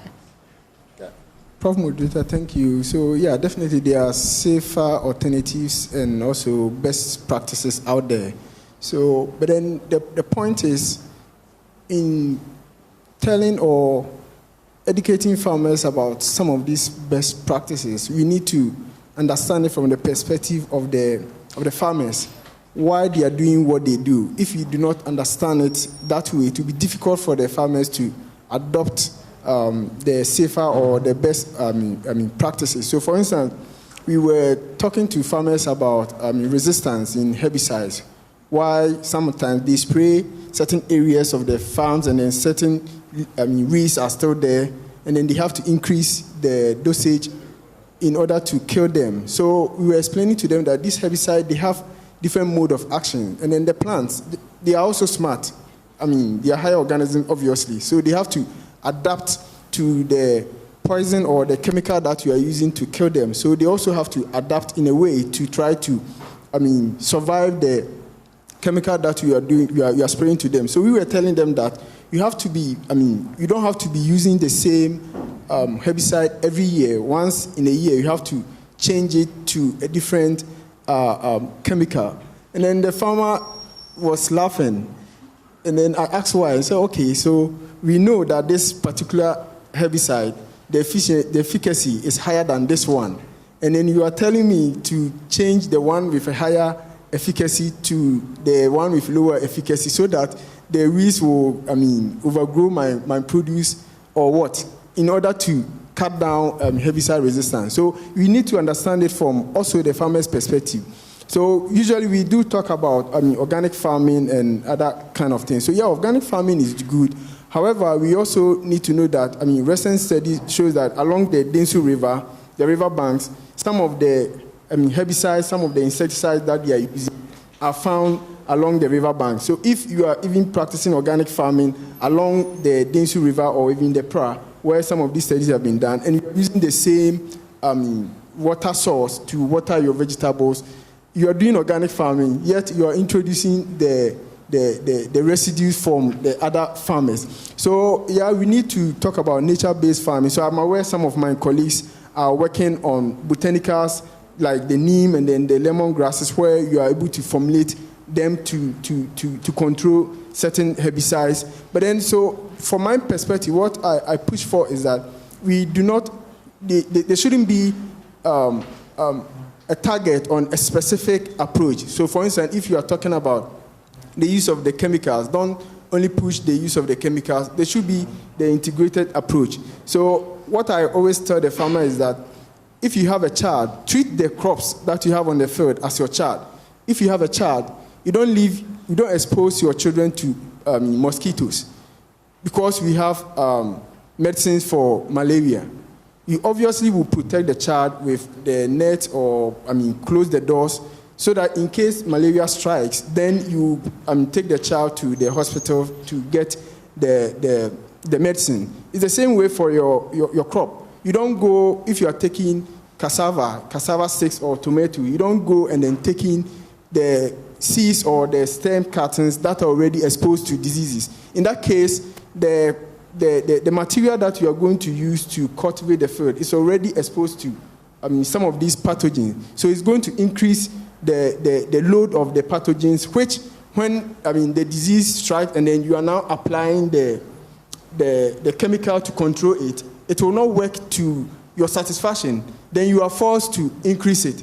So there should be an integrated approach, right from the clearing of the field, the selection of the planting materials. We tell farmers that they should go to these agro dealers. And when they were introducing the stakeholders, I didn't hear Ghana Agri Input Dealers Association. They are also a key stakeholders that we also have to, get them involved. So they have to get the right planting materials. And then it's not when they see the pathogens or the insects, the moment they see those insects, then they start spraying. At least there should be a threshold that they should wait. So there should be the integrated approach where we are, using the good practices. So the farmers should get the right planting material, and then they should read as recommended, because you tell them that this maize that you are cultivating, you have to read twice at this stage, and then maybe at a later stage, they tell you that if I read twice, I'm increasing my cost of production. So they will rather wait at a certain stage and then read once. But then what they do not know is that some of these weeds are also hosts to other insects and other pathogens. So instead of clearing the weeds, which will now, make the field free, and then the plants will grow well, they think about the cost, and then they leave it on the field, and then some of these weeds are also going to invite other pathogens, and then now diseases are also going to strike, and then now they are going to increase the use of some of these agrochemicals. So from my perspective, I think it should be a holistic approach, an integrated approach, where we are not pushing for only chemicals, and then we are not also demonizing the use of chemicals, and we are also not being extremists in saying that we should go strictly organic. If you want to go organic, that's okay. But then for the farmer, we should understand the farmer, how these practices that we are proposing to them is also going to benefit them. Because if the practice or the approach that you are proposing to the farmer is not going to make him or her better off, they are not going to take it. So, I'm advocating for a more integrated approach where the use of herbicides or some of these agrochemicals, fertilizers, and other kind of things will be reduced. And then we will be using, adding that to the use of improved cultivars, and then also farm sanitations, where the farmers are routinely clearing their field and then not spraying at any time that they see the insect or the pathogens. So I think going forward, yes, the media is very much important in creating awareness on some of the detrimental effect of these agrochemicals. And we know from data that farmers who are aware of the risk of these agrochemicals, they have better yield, because it's not only if they are being educated, they are not just educated on the risk of these agrochemicals, they are educated on how to use it. So for instance, in just where they grow maize a lot, so farmers who are aware of the risk of agrochemicals, they have better yield than those who are not aware. Or because when they interact with the extension officers, when they are listening to the radio, it's not only the risk of these agrochemicals that they are exposed to, they're also being exposed to other, best farming practices like planting early or using the good materials to plant, getting it from the right source. It's also very, very important. So yeah, the media is very important. And then I advocate more for integrated approach. The use of nature-based solutions, the use of botanicals is important. We have to supplement that with the agrochemicals also, so that we can, provide safer food for the whole populace. Yeah, thank you. I think that what you mentioned about the yield and the incentive for the farmer actually goes back to some of the things that we saw on the video about how food that is comes from the yield of agrochemical use has a shorter shelf life. And therefore, if the farmer produces all the stock, within a few days it's rotten, hopefully he or she will be interested in doing it in a way that's more sustainable for him or her to get what is coming out of it. But Honorable, this question is going to be heavy because, market women, because you are the ones that we buy the food from, we are looking at you to give us some information on how we can help you ensure that the food that you sell to us is coming from a very safe place. So maybe you can share with us what support you think the traders would need, whether it's from the media, whether it's from regulators or from farmers, to ensure that the food that you are buying to sell to us is safe.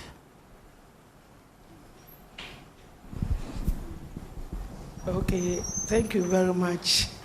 I think if you come to the market, as I'm always in the market, as my sister said, we have been getting education, but education, and she said, sometimes through lack of finances, they couldn't reach the people to their best knowledge. Yes, we are there, and I think the food safety is very, very, very, very important to us. That's what I would say. So, as I was saying, education is okay. Now, I'm a little bit afraid of one thing. Very, very afraid. Because we go to the hospitals and they tell us we should eat contomere, we should eat the vegetables and so on. Now, we are being told that according to checks, the vegetables are not even safe because they have got chemicals, iron, I don't know the sort of chemicals, but because of the guarantee, the vegetables are not safe. They know, and it seems as if they have put all of them in their bags and seal them up. It's high time that education is given to us, because we have been told that these things are good. Now, it is coming to the highlight that they are not safe again. What education are you giving back to us? That the contomere, the salad leaves, the cassava, the yam that we are eating is not all that safe. We haven't got that education. We went to a program with this Food and Drugs Authority, and they brought those issues to us. And I said, this is the time where we should come out, educate us. If there's problem with it, how can it be solved? If it can't be solved, what is the substitute? But if you touch the thing a little bit and leave it with the idea that, oh, we called market women, we educate them, it's not good. It's not good. From it's not good, whatness? So please, we have to be very serious. Because if it's not good, and you can't come out boldly to tell us it's not good, do this, that, and this. You can cook it this way, you can try it this way, and it will be better. But you leave us like that, it's very serious. And my one issue, media, please, educate the public, educate the customers. If you come to the market and you see the foodstuff that have been heaped on a mat on the ground, on the floor. It's not floor, ground. And because you want something cheap and you go there, nobody will force you. You see a lot of educated people with their handbags. Then they go there and buy the rotten pepper, rotten yadua, rotten tomatoes. Please bear in mind that you are buying expensive health.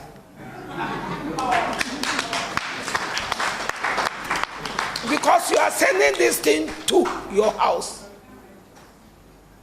No business person is so lenient to give good items away for free. Before you see some nicely dressed on the table and you see some on the floor, use your brains. There's something wrong. And with all that, you see the butter and the foodstuffs on the mat, and you leave those nicely dressed on the table to go for the rotten swans. Please, please, please, you are playing with your health. Thank you. Thank you very, very much. Those are very sound words of advice. We are looking at wrapping all of this up at 12:30, so we have a few more minutes left. But I wanted to find out from each of you. I'll start with you, Madam Maureen. What would your top 2 recommendations be? Looking at all the discussions we've had this morning, what are your top 2 recommendations on this issue? Okay, as we have been trumpeting, I mentioned that we are at the post-harvest section. So if we don't use the agrochemicals indiscriminately on the farms, then we will not have the issues we are battling with. So our recommendations will be those MOFA and the other agencies who are in charge of the farms to be training the farmers periodically. Yes, there are times some of them may know what they are supposed to do, but they wouldn't. But other times too, there may be ignorance. As we have heard, somebody brings one chemical, oh, I used it on my farm, and it was able to help me do ABCD. So you would also quickly grab it. Yes, so education. The person may have used on the person's farm, maybe the concentrations were different, maybe you grabbed it and you are even using more because you want to quickly address an issue on your farm. Yeah, so constant education of the farmers so that we will not have this issue. And then the market women, as Madam has mentioned, we have been educating them. And as I mentioned last week, we were at Agubushi, the week before we were at the Graphic Road markets. When we go to the markets, we don't speak English, no. We speak the local languages, yeah. So for that, we have been doing. We have been educating them. And even these storing of products on the floor, largely it has even stopped, largely because of constant education with the environmental health officers of the local government. So largely that has stopped. And as we mentioned, if you are going to, if you mentioned you are going to buy produce, and there are some on the floor, there are some on the table. If you decide that you wouldn't buy the one on the floor, the one storing on the floor will stop it. Yes. So those of us who are also buying, if you are wearing the dress and it doesn't fit, you just remove. But if you put something in you, food or drugs, and it causes an issue, you will not be able to quickly vomit it out, and then you have the health implication. So we have been doing the education at the markets. Okay. We will continue doing that, and then we would also, Kabi has come on board helping to collaborate. We would be grateful if more agencies also come on board to help, because for our side, it's only when we are screening these food products for these residues that we'll know whether the residues are within the acceptable limits or they are above. So we would need collaboration to do the screening constantly. All right, thank you. Madam Joyce, can I also ask you very quickly, if you could, just 2 recommendations on the way forward?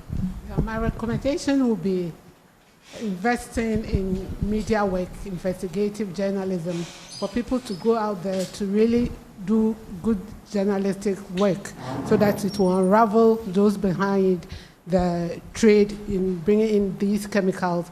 And also, we need government intervention. As government, let me use the previous promoted planting for food and jobs. It needs with the importation of a lot of chemicals. So what kind of investment are we placing in promoting biological or organic fertilizers, which can be done? Because there is this guy in the Brunahavo region that I interviewed some time ago, and he said, I'm doing, I think the COVID, he was able to really come out with good vegetables when others were failing, those who are using the chemicals. So, yeah, those who were using the chemicals had their crop really destroyed and all that. Because he applied organic fertilizers on his field, because he has a combination of all the good farming agronomic practices. Yeah, he rears the cows, sheep, or the ruminants, and also all those things help him really maintain good harvest. So those are some of the things. And to the selling of tomato on the ground, I think it's mostly patronized by women, some people who are really into chop bar.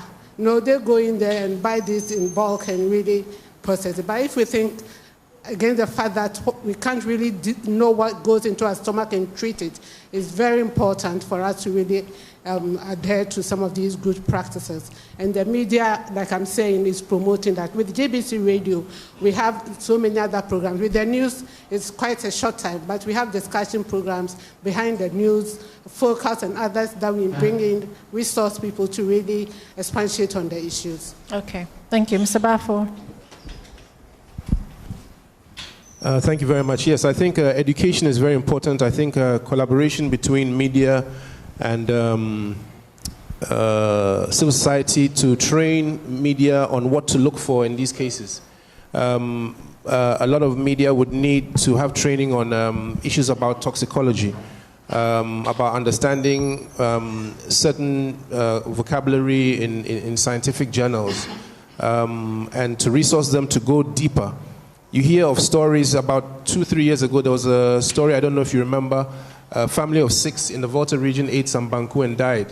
And it was because the maize that the banku was made from had been recently sprayed with a chemical called chloropyrifos.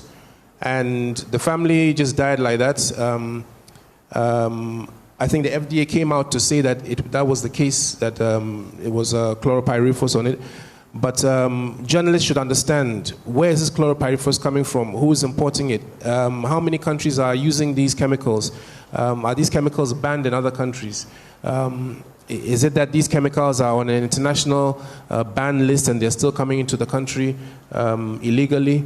Things like DDT are illegal in other countries, but you see a lot of the people who sell these insect packets. You see someone walking in the traffic selling some medicine that kills cockroaches and stuff like that. Sometimes those banned chemicals are in them. So there must be more close monitoring. And I think from a national strategy point of view, like I said, if we want to do a national policy for Ghana in the next 50 years, if we're really thinking about our children in the next 50 to 100 years, there are some things that we'll have to really get rid of. It's like if you're going to Kumasi right now and someone asks you whether we can pass by and see something at a flower, you tell them that, no, that's not in my direction. Let's use the Nkoko route. Let's get to Kumasi. If Ghana wants to have healthy children, soil fertility in 100 years, there's some things that we have to consider right now, and it will make the decision so easy, given where we want to get to. Thank you. I know I haven't come to the two of you, but what I wanted to do was just go to the audience, who have been wonderful. Thank you so much for your attentiveness, to find out if you had any questions that you wanted to, Is anyone going to?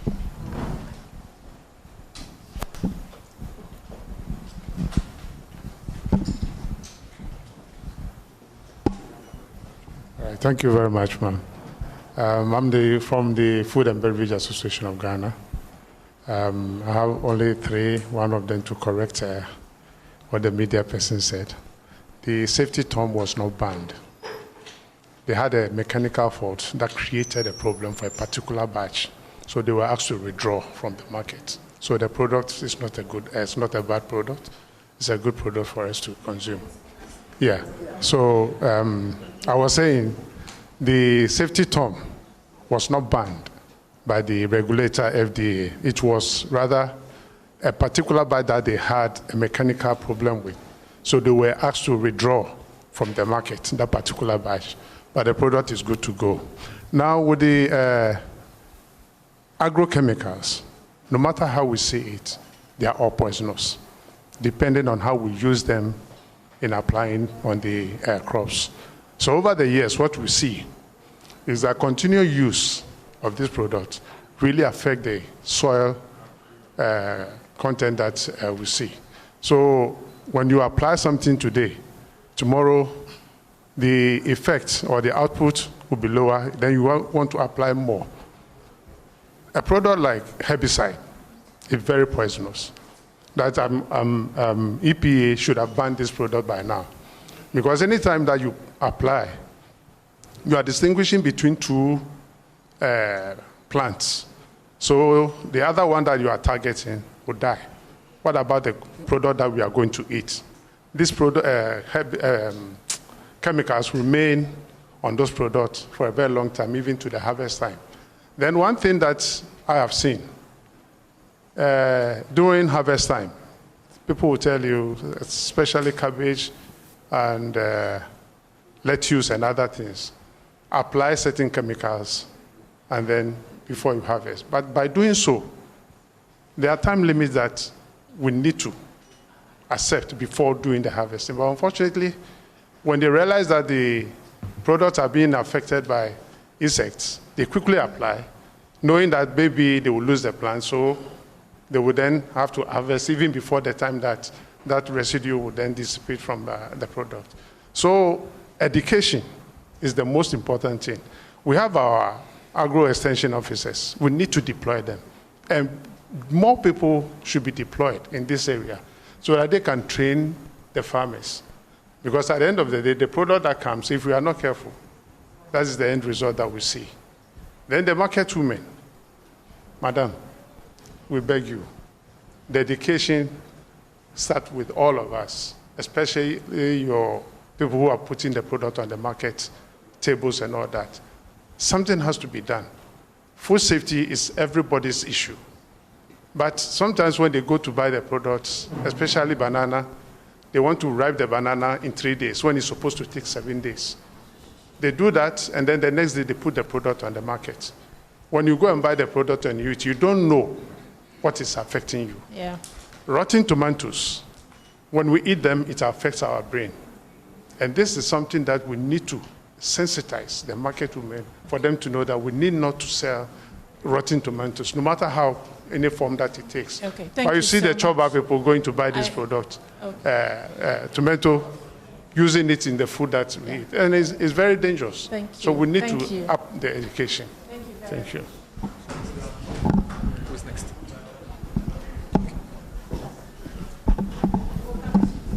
Yeah, good afternoon. My name is Michael. I'm with the... Okay, I'm with the Greater Accra Market Association.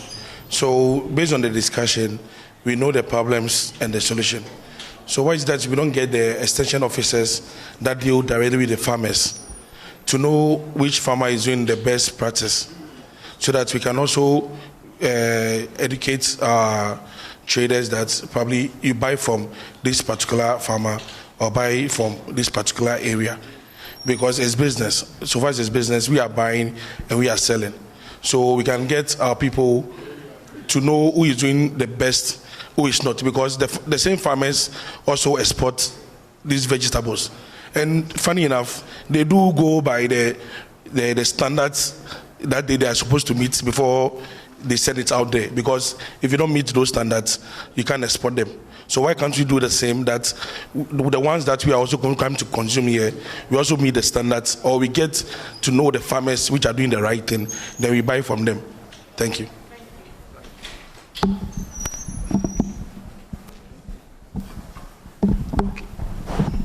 Thank you very much. My name is Hefodofuri, and I'm representing CSR Food Research Institute. I just want to allay the fears of consumers, because as we speak in our minds, we think that, hey, so from here, what am I going to do? Am I going to still eat or stay away from food? Previous studies or research have shown that simple processing methods, such as even washing, is able to reduce some of these residues in our foods. In addition to that, having these pesticide residues present in your food doesn't necessarily mean that it's going to have a health risk hazard on you. Because sometimes you may have these pesticides present, but when you do a health risk assessment, when you take your body weight, when you take into consideration the concentration of these pesticides present in the food and the number of times you are going to consume this food, you may realize that sometimes the hazard index may be below 1. And if it's below 1, then it means that probably cumulatively it may have effect. So please don't let us portray, try to portray to people that the use of, fine, we may also have alternative, like my brother said. We can also depend on these organic pesticides and herbicides. They are available. We have companies that are producing these, so the media can also advocate for the use of organic herbicides and pesticides. Thank you very much.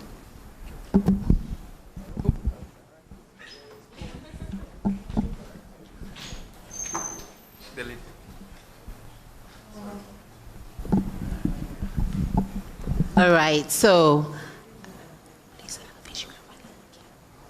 right, so my name is Rita. I don't belong to any association, actually. I'm talking mainly for mothers and people who take care of people at home. Yes, because sometimes we do buy the foodstuffs and the washing. In a typical Ghanaian home, we are taught to wash the vegetables in one water another. But if you have been observant and look at how people cook, these cook some things about on the TV, they wash the vegetables and they cut directly into the oil. I don't know if you've noticed. So sometimes we actually we compound our problems. So those panel members, when you give the education to the market women, try and give education, update the education of how we should also wash the vegetable is very important. And my submission also is that the policies, please update them in Ghanaian language. You can just do it like an audio, so that now the phones are there. Market women, mothers who we are in the house, we can just Google or we can just listen and update ourselves. Because you'll be caught somewhere and they'll tell you that policy 222 is against you. And you have no idea what that policy is. So my submission here is try and update your policies in the Ghanaian language as you do it in the English, and educate the masses every time, SMS, whatever. I think it will go a long way to help we at home too. Thank you. Thank you very much. I realize that we don't have questions, so we will submit that. Any comments you want to make also? No, go ahead. Your comments are also welcome. Thank you. Okay, thank you very much. My name is Kadri Rashad, and I represent the pesticide industry. I had already wanted to make a few comments after Mr. Yakubu did his submission. I've been very much interested in what Dr. Sapon said, because when we talk about pesticides, we normally neglect the scientific aspect of it and more of perspective or emotions. Just to run you through a few scientific approaches, how the pesticide products are being registered and even brought into the country, and the stewardship processes that it takes. For an active ingredient to be established or developed, which is called technology, it takes at least not less than 7 years for active research for an active ingredient to be developed. And once a company wants to bring in these active ingredients in a formulated process, that is the pesticide, which is the end result, you need to submit a full list of dossier to the Environmental Protection Agency for approval. And it goes through scientific processes, which also takes not less than 3 years for it to be approved. Now, what do? EPA looks at the environmental risk assessments, the dietary risk assessments, the efficacy, the toxicology, and so on. So for an active to be approved for in-use, then it must have gone through all this research and then approved for use in Ghana before it is brought in. Then it comes along with its labeling. And I heard Dr. Sapon talk a lot about the mode of action labeling and resistance management, which industry is now moving on to, because now issues of resistance is causing a lot of misuse or misapplication. Resistance management, you can either reduce the application or increase the application, which will increase the resistance. So we are introducing, together with the EP, the mode of action labeling that would enable farmers to be able to alternate these pesticides based on the classifications that they belong to reduce resistance management. And what I've picked up from all this discussion is that when we talk about pesticides and food safety, the common denominator here is misuse and misapplication. Misuse and misapplication. So we need to all make a conscious effort to continue our sensitization, which is a process. We can never finish sensitization. And a lot of it has to do with what? Attitude. I have been in the field with, I know a lot of people here. Kabi is here. We do a lot of work with them. FDA, I've worked with Dr. Paul as well. And we work closely with EPA too as well. Farmers sometimes know the right thing, but just to play to be on the safer net, they blame it on pesticides. But they don't mention misuse and the misapplication. To take you back, I'll stop here because of time. Maybe later we can have that discussion. Thank you.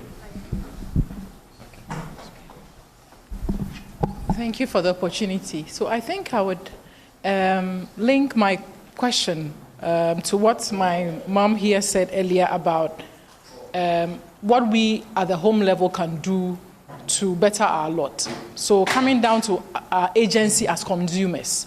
We've heard that, for example, when we are working with, or when you buy the vegetables and the fruits, what can we do? Like, I am interested in what can we do at the home level? We've been taught that you use salt. Some say you use baking soda. Some say you use cider vinegar. Does it work? So that at our level, we can also mitigate the impact of these foods that we... So that's what my interest in. If our panelists can help us with what we can practically do at home to reduce these pesticides on the food. Thank you.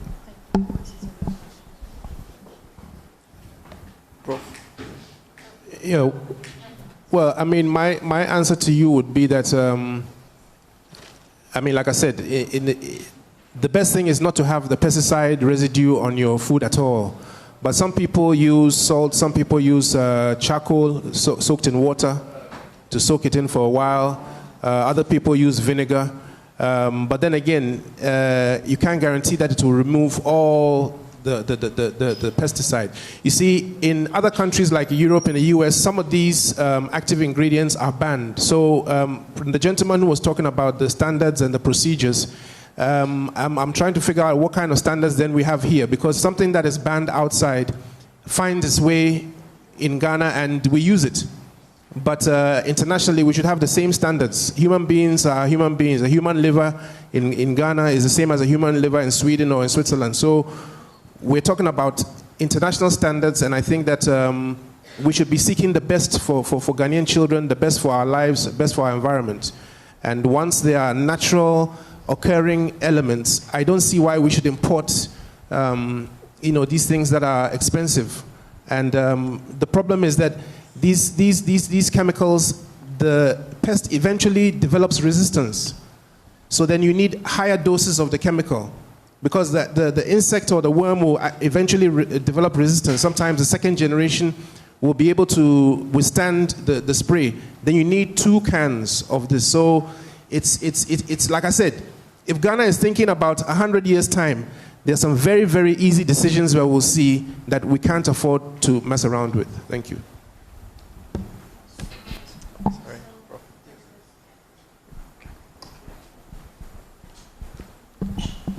Yeah, thank you very much. My name is Eric Jimado, and I represent the PPRSD. PPRSD basically is Plant Protection and Regulatory Services Directorate. We are under the Ministry of Food and Agric.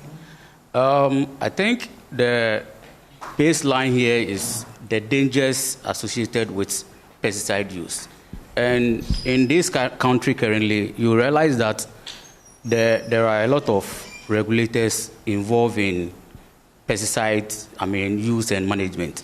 So what I think should be done critically is integration of policy so that we don't work in silos. And I think my good friend here from Kabi are doing that very well. They are trying to integrate all the regulators. They work with FDA, they work with CropLife, work with PPRSD, EPA to do this. So going forward, I think there should be this strong collaboration among all the regulators to push the agenda of reducing the over-reliance on pesticides. Thank you very much.